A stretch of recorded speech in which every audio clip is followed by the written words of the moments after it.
नमस्कार, आप देख रहे हैं वाडल एक्सप्रेस। मैं हूं दीपक बौद्ध। मध्य प्रदेश 2023 के चुनाव में हम पहुंच चुके हैं मध्य प्रदेश के रीवा में। क्या कुछ होने वाला है 2023 के चुनाव में? मामा की सरकार या कमलनाथ पर विचार या फिर तीसरे की दरकार? क्योंकि बसपा ने यहां पर गठबंधन करके तीसरा मोर्चा भी खड़ा कर दिया है। तो लगातार बात कर लेते हैं क्षेत्रीय मुद्दों को लेकर। क्या कुछ मुद्दे रहने वाले हैं? विधानसभा में प्रत्याशी हैं, आपका परिचय दीजिए पहले सबसे पहले। सर्वप्रथम मैं पत्रकार मीडिया बंधुओं को मैं धन्यवाद देती हूँ। मैं गुड़ 75 की प्रत्याशी एडवोकेट सरोज कौल।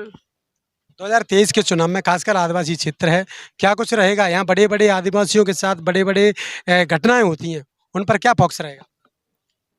ये तो सच बात है कि आदिवासियों के साथ घटनाएं हो रही हैं।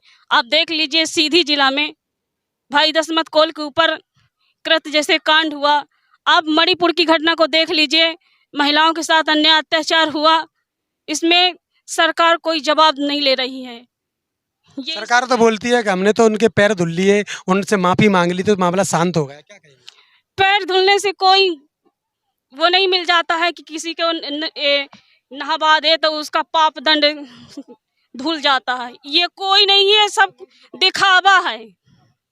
क्या कुछ उससे स्वातना मिली है आदिवासी समाज को? कुछ स्वप्न नहीं मिली है। खोखली सरकार है, कुछ नहीं कर रही है गरीबों के लिए। मैं तो जाती हूँ क्षेत्र में भ्रमण करने, इस तरह के खाई में महिलाएं पानी भरने जाती हैं। कुछ भी वहाँ की स्थिति है, गरीब झोपड़ी में रह रहा है। ये सब स्थिति देखने को मिल रही है। मैं सरकार तो लगातार बोल रही है कि लाडली बहनाओं के माध्यम से 1000 रुपए जो हम दे रहे हैं उनसे उनका घर चलता है। अच्छा, हम तो ये कहते हैं कि जब कोविड-19 लगा था ना, कोरोना काल में, तो हमारे जो गरीब मजदूर मुंबई जाते थे, बेचारे लोग, गरीब लोग कमाने जाते थे कि नहीं जाते थे? और जब वो रास्ता में आते थे, ऐसे उनके पैर में छाला पड़ जाते थे। उस समय ये कांग्रेस बीजेपी सरकार को क्यों नहीं जरूरत पड़ी कि उस समय 3000 1000 पैसे देते? आज क्यों दे रहे हैं? क्यों दे रहे हैं? इसलिए कि चुनाव जो है ना, ये सर पे खड़ा है, इसलिए ये लॉलीपॉप है।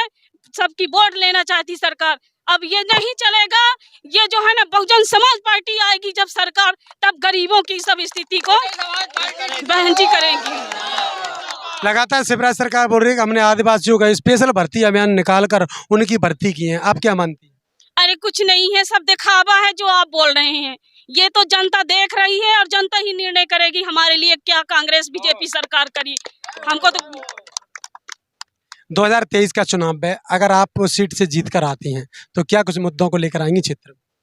क्षेत्र में मुद्दे बहुजन समाज पार्टी की सरकार बनेगी अगर, तो मुझे जनता का जो आशीर्वाद मिलेगा, तो मैं यही जो है ना, सरकार बनेगी तो जो शासन की योजनाएं हैं मैं वहाँ तक पहुँचाऊँगी। वो गरीबों तक जो नहीं पहुँच पाती हैं तो उनके लिए मैं पहुँचाऊँगी। मेरी क्षेत्र में आपकी क्या क्या कुछ पहचान है पहले से? क्या किसके ऊपर आप वोट मांगने जाएंगी? लोग आपको वोट क्यों देंगे? आपकी कोई पहचान तो होगी क्षेत्र में?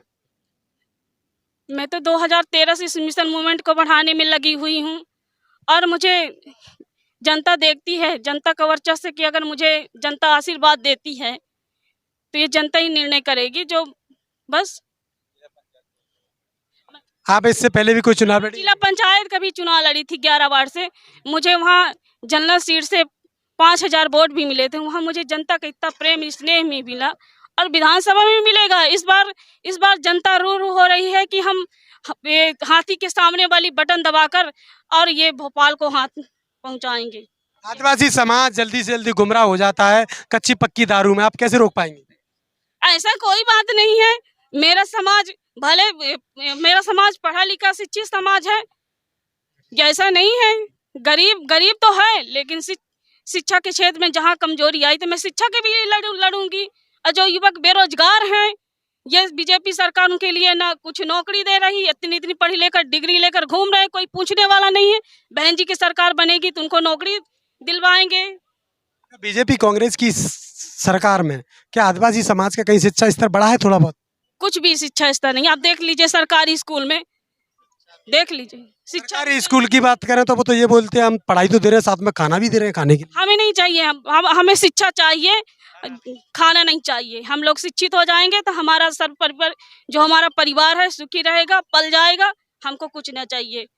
सरकार की। चलिए, तो लगातार बने रहिए वाडल एक्सप्रेस के साथ। यूट्यूब पर है तो सब्सक्राइब करिए, फेसबुक पर है तो फॉलो करिए, इंस्टाग्राम पर भी हम आपको मिलते हैं। देखते रहिए वाडल एक्सप्रेस। मैं हूं दीपक, बहुत धन्यवाद।